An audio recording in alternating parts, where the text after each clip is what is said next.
राधे राधे। राधे राधे महाराज जी। महाराज जी, जब हम लोग पूरी ईमानदारी से अपने काम अपने रिश्तों को निभाते हैं, उस मेहनत का फल नहीं मिलता, फिर भी हम पूजा पाठ करते हैं पूरे दिल से, बट महाराज जी कभी कभी विश्वास टूटता है आप हमें बताओ, अभी खेती बोओगे तो आज ही रोटी दाल उसकी पालोगे क्या? किसका प्रश्न है? अभी खेती बोओगे, गेहूं बोओगे तो आज ही रोटी बना लोगे क्या उसकी? कितनी पूजा पाठ करते हो, कितना जप करते हो, कितना ध्यान करते हो, लेकिन पीछे जन्मों के जो किए हुए पाप कर्म है, उनका जो बनकर प्रारब्ध है, उसको कौन भोगेगा? पीछे की फसल अभी खाओ और अभी की फसल आगे मिलेगी। संत महात्माओं की तुलना में तुम कितना भजन करते हो? तुम्हारे पास तो और भी कर्तव्य कर्म है, और भी व्यवहार है। हमारे पास तो एक ही कर्तव्य कर्म है, केवल भजन। तो हमें भोगना पड़ रहा है, तो तुम्हें भोगना नहीं पड़ेगा। अगरबत्ती धूप बत्ती लगाती हो, इससे तुम्हें भगवान में अश्रद्धा हो जाती है, तो भगवान को नौकर समझा है क्या?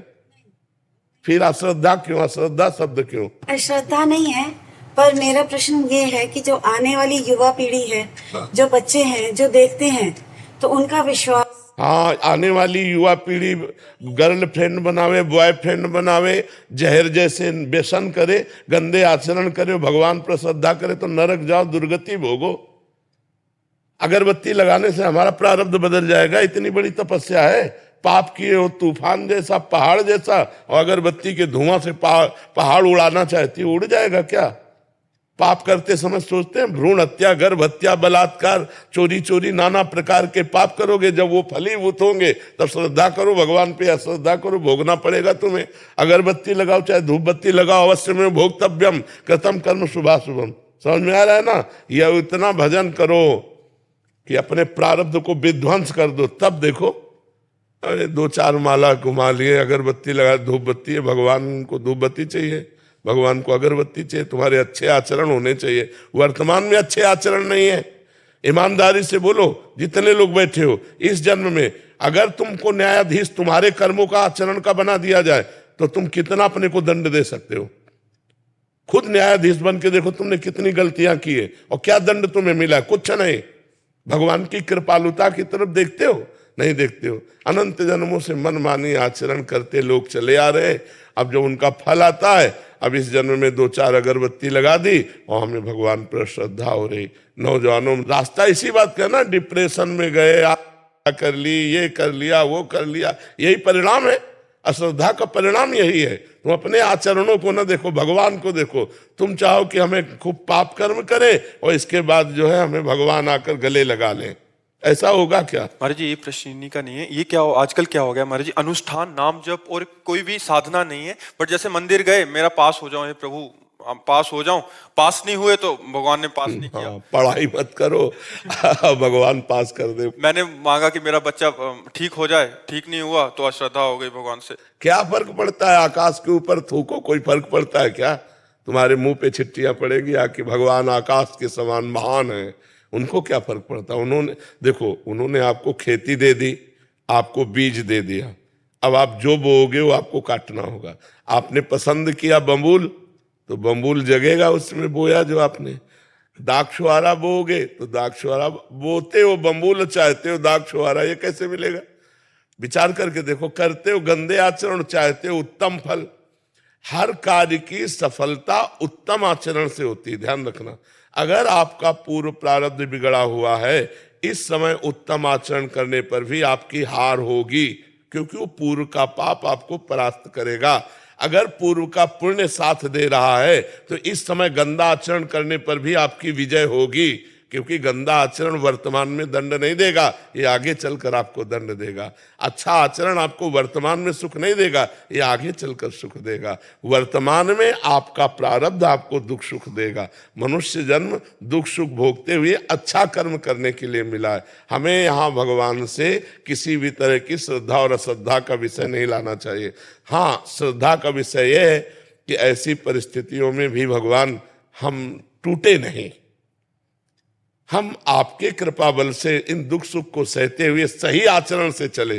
जैसे पांडवों का राज्य छिन गया, यहाँ तक कि पत्नी भी दांव में लग गई, लेकिन वो धर्म से च्युत नहीं हुए। 12 वर्ष का वनवास, 1 वर्ष का अज्ञातवास, लेकिन धर्म से च्युत नहीं हुए। ये भगवान की कृपा। उन्होंने कभी भगवान को नहीं कोसा। हम लोगों की क्या आराधना है, बेमतलब भगवान पर श्रद्धा श्रद्धा की बातें करते रहते हैं।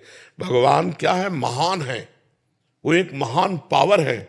आप अब देखो, बिजली को गाली दो, कनेक्शन सही हो ना, आपके बोर्ड में बिजली आ रही है, आपने 2 तार ऐसे लगाए और वो कनेक्शन सही नहीं हुआ, अब ऑन ऑफ करते रहो, बल्ब सही है, तार भी सही है, प्लग भी सही है, बोर्ड में बिजली है, लेकिन वो ऑन नहीं होगी, जलेगी नहीं। क्यों? कनेक्शन सही नहीं।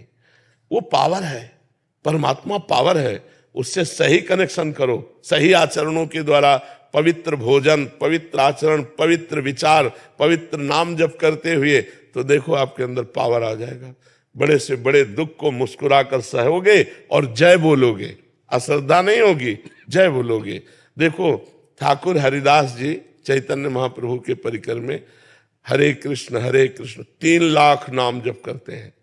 यवन बादशाह को काजियों ने भर दिया तो उनको बंदी बना लिया गया और कहा गया कि आप यवन कुल में जन्मे हो, तो उनको सजा दी गई 22 बाजारों में कोड़े मार मार करके उनको मृत्यु दंड। कोड़ा जब लगता तो कहते हरि बोल, हरि बोल, जय हो प्रभु आपकी। यह भक्ति, यह भक्ति। हरे कृष्ण बोल रहे हैं, भगवान का नाम जब, ये कोई अपराध है? और दंड उसका क्या है? 22 बाजारों में मार कोड़े मृत्यु दंड। लेकिन हरि बोल, जब जल्लाद कहते हरि बोल कहता है तो मुस्कुरा देते, तूने भी हरि बोल कहा ना, तेरा भी कल्याण हो जाएगा। जो वास्तविक भगवान के पावर से जुड़ गए हैं, देखो देखो ये है पावर। प्रहलाद जी को आग में रखा जा रहा है, जय श्री हरि। यहाँ हमारी क्या है, हमारी छोटी सी बात नहीं बनी, हमारे कर्म के अनुसार तो हम भगवान पर श्रद्धा कर ले। ये नौजवानों की आज जो बुद्धि बिगड़ रही ना, ये अश्रद्धा के कारण ही तो बिगड़ रही। अगर वो श्रद्धा करके माता पिता के चरण छूते, श्रद्धा करके अध्यात्म को स्वीकार करते, तो ना तो व्यभिचार में जाते, ना व्यसन में जाते, अपनी पढ़ाई को पढ़ते, अपने कर्तव्य को पूरा करते, अच्छे नंबर लाते। भाई अपने चैप्टर में बुद्धि तभी लगेगी जब हमारी बुद्धि शुद्ध होगी, एकाग्र होगी। अब व्यभिचारी की बुद्धि शुद्ध होगी क्या? अपवित्र बुद्धि। व्यभिचारी की बुद्धि एकाग्र होगी क्या? नहीं, चंचल बुद्धि। व्यभिचारी की बुद्धि व्यसन रहित होगी क्या? नहीं, नशेबाज। तो नशेबाज, व्यभिचारी और चंचल बुद्धि वाला किसी भी चैप्टर को कंठस्थ नहीं कर सकता, किसी भी विषय में सफल नहीं हो सकता। ये लोग कैसी बातें करते हैं, भगवान पर श्रद्धा नहीं, ऐसे नहीं चला जाता। ब्रह्मचर्य से रहो, पवित्र आचरण करो, पवित्र भोजन करो, एकाग्रता पूर्वक पढ़ाई पढ़ो, हर विषय में पास हो जाओगे, हर विषय में पास हो जाओगे। तुम्हारे ग्रंथ तो इतने इतने, हमारे ग्रंथ तो इतने मोटे मोटे हैं, और सूक्ष्म विषय है, तुम्हारा तो स्थूल विषय है। यही राष्ट्र का विषय होगा, विश्व का विषय होगा, हमारा विश्वात्मा का विषय है, विश्व से अलग विषय है। ये विश्व में जो दिखाई दे रहा उससे अलग विषय है, हमारा सूक्ष्म विषय है, उसको पढ़ना है। अब ब्रह्मचर्य नहीं रहोगे तो बुद्धि शुद्ध नहीं रहेगी, आहार गलत करोगे बुद्धि से। अब आजकल के नए नए बच्चे वो क्या कहते हैं, वो जो सेमई जैसा होता है, हाँ लूडन, ये हार रह गए हैं, नहीं रह गए। 1 किलो मठा और 4 रोटी और उसमें हरी धनिया का नमक मिला खाओ, दंड बैठक मारे तो समझ में आवे नहीं। अब इतनी सी चाय पी लिए और ये चाउमीन वाउमीन खा करके गुजारा कर रहे और अपने को स्वस्थ रखना चाहते हो। अरे नहीं, 100-200 ग्राम घी जाए, पचे शरीर में, लीटर 2 लीटर शुद्ध दूध जाए, दंड बैठक मारो, 2-4 किलोमीटर दौड़ो, पवित्र आचरण करो। अभी देखो नौजवानों की बुद्धि तेज सब बढ़ जाए। अब इधर उधर का गंदा भोजन पाओगे, दूसरे का मांस खाने से चर्बी बढ़ सकती है, आत्मबल नहीं। पवित्र आहार करोगे तो माना तुम्हारी चर्बी नहीं रहेगी, लेकिन आत्मबल बढ़ेगा, तुम्हारी बुद्धि बढ़ेगी, तुम प्रखर बुद्धिमान होगे। इसलिए दोष भगवान को न दो, अपने को सुधारना है, उनसे कृपा मनाओ कि हमारी बुद्धि शुद्ध हो जाए और आप में कभी अश्रद्धा न हो। कितने करुणा में भगवान है, क्या बिगाड़ा है आपको? आप विचार करके देखो, आपका शरीर भगवान ने आपको दिया, बुद्धि भगवान ने दी, सब कुछ भगवान ने दिया, आपसे लिया क्या? फिर अश्रद्धा किस बात की? तुम्हारी क्या है? एक रोम भी तो तुमने नहीं बनाया, मेरे भगवान ने बनाकर तुमको इतना सुंदर शरीर दिया, फिर तुम भगवान से अश्रद्धा क्यों कर रहे हो? भगवान ने तुम्हें पृथ्वी दी, वायु दिया, अग्नि दिया, तेज दिया, सब कुछ दिया है, क्या भगवान की अश्रद्धा करने का विषय बनता है? आप अपने आचरण शुद्ध न करो, सब कुछ भगवान का दिया आपके पास है। भगवान ने कभी कहा कि ये मेरा है? और आप 100 रुपया भगवान को दोगे तो 1000 जगह कहोगे कि बिहारी जी में जाकर हमने चढ़ाया था और बिहारी जी ने हमारी बात नहीं सुनी। तुम सुनते हो भगवान की बात, सब कुछ दिया भगवान ने। गीता जी में भगवान कहते, भागवत जी में कहते, तुम एक भगवान की बात न मानो तो तुम्हारी भगवान कैसे बात मान लेंगे? अभी भगवान की बात मानो, तुम्हारी बात भगवान मान लेंगे। बड़े बुरे से बुरे कर्म का भी तुम्हें दंड नहीं मिलेगा। अहम त्वं सर्व पापेभ्यो मोक्षयिष्यामि मा शुचा। तो बहुत समझना पड़ेगा, अध्यात्म को समझना पड़ेगा। जैसा बोओगे वैसा काटना पड़ेगा। ऐसे ऐसे लोगों से पाप बन रहे जिसे समझते नहीं पाप है। पहले किया व्यभिचार और जब गर्भ रह गया तो बच्चे को झाड़ियों में फेंक दिया, कूड़े दाने में फेंक दिया।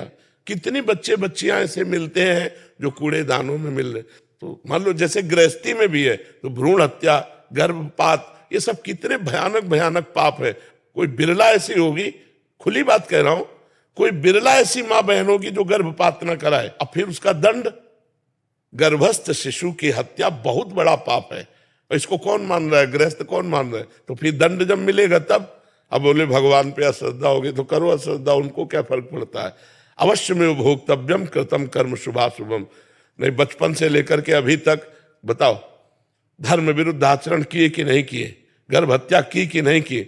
चाहे पुरुष हो चाहे स्त्री, धर्म विरुद्ध आचरण सब करते हैं, तो उनका फल नहीं भोगना पड़ेगा? बाद में कहो कि हम मंदिर में जाके कहते हैं कि भगवान मेरी बात सुन लो। कैसे सुन लेंगे? तुमने भगवान की बात सुनी? भगवान जब कह रहे हैं कि 25 वर्ष तक ब्रह्मचर्य रहो, फिर जब ब्याह हो जाए, पाणी ग्रहण हो जाए जय जय वर्ष में, तो गृहस्थी धर्म में फिर अपने ब्रह्मचर्य को तोड़ो। कौन रह रहा है? सबसे पहला आश्रम सबका है ब्रह्मचर्य, फिर गृहस्थ, फिर वानप्रस्थ, फिर सन्यास। कोई चल रहा है? अभी उठ के खड़े होना नहीं आता, बॉयफ्रेंड हो गए। हाँ, उठ के खड़े होना नहीं आता, बॉयफ्रेंड हो गए, गर्लफ्रेंड हो गए। अब ये बच्चे बर्बाद हो जाएंगे कि नहीं हो जाएंगे? जिनका उद्देश्य ही अभी पक्का नहीं बन पाया, पढ़ाई लिखाई में जहां माइंड लगना चाहिए वहां गंदी बातों में माइंड लग गया। अब कैसे? अब इसके बाद कहो हे भगवान, हे दुर्गा देवी, हे भैरव बाबा। तो अब इसमें कोई सुनने वाला नहीं। तुमने सुना नहीं तो फिर वो तुम्हारी नहीं सुनेंगे। 1 किलो लड्डू भी चढ़ाएंगे, वो भी गए। तो अनंत ब्रह्मांडों को भगवान भोजन दे रहे हैं, पशु पक्षी सबको भगवान दे रहे हैं। यार तुम उनको किलो 2 किलो लड्डू से फुसलाना चाहते? मर्जी ऐसे ही हो गया है आज। देखो, एक चुल्लू पानी में वो फुसल जाने वाले हैं, एक तुलसी दल में फुसल जाने वाले हैं, पर ईमानदार के हाथ से। बेईमान के हाथ से करोड़ों का भोग लगा गया दुर्योधन ने। महल में करोड़ों की भोग की व्यवस्था अरबों की थी, भगवान देखा भी नहीं। और विदुरानी के हाथ के केले के छिलके पाए जाके तुरंत, घंटा 2 घंटा नहीं, वहां से हटने के बाद सीधे विदुरानी के घर गए। दुर्योधन से कहा मुझे भूख नहीं है, और वहां जाके कहा भूख लगी लाओ। और वो ऐसी प्रेम में बावरी कि गूदा फेंक रही, छिलका दे रही, महाराज छिलका खा रहे। वाह वाह। देखो, ये अखिल कोटि ब्रह्मांडों का मालिक है, अरबों का भोग व्यवस्था किए दुर्योधन, भगवान ने देखा भी नहीं। और विदुरानी के हाथ के छिलके पा रहे हैं। कैसे? वो तो चुल्लू भर जल में रीझ जाने। पत्रम पुष्पम फलम तोयम ये में भक्ता प्रेक्षति। भगवान को यार वैभव चाहिए, सारा वैभव तो उन्हीं का है। सोने की खान, चांदी की खान, सब पृथ्वी में उन्हीं का है। उनको 100-200 ग्राम सोना या 100-200 ग्राम लड्डू पेड़ा इससे रिझाया जा सकता है क्या? वो हमारे पिता, हमारे स्वामी, हमारे मालिक है। उनको हम क्या रिझा सकते हैं? हम तो अधिकार पूर्वक कह सकते हैं कि आपको ये काम बनाना होगा। कब? जब हम उनकी आज्ञा पे चलेंगे। जैसे अपने आप पापा की 10 बात मानते हो तो एक बात तो मनवा ही सकते हो आप। पापा की एक को न मानो, 10 अपनी मनवाना चाहो तो थप्पड़ी आ जाओगे। नहीं तो भगवान की हम बात एक नहीं मान रहे, और भगवान से हम अपनी सब बात मनवाना चाहते हैं। यार इतने कमजोर भगवान नहीं है। फिर नहीं, फिर माया आपको पीट देगी।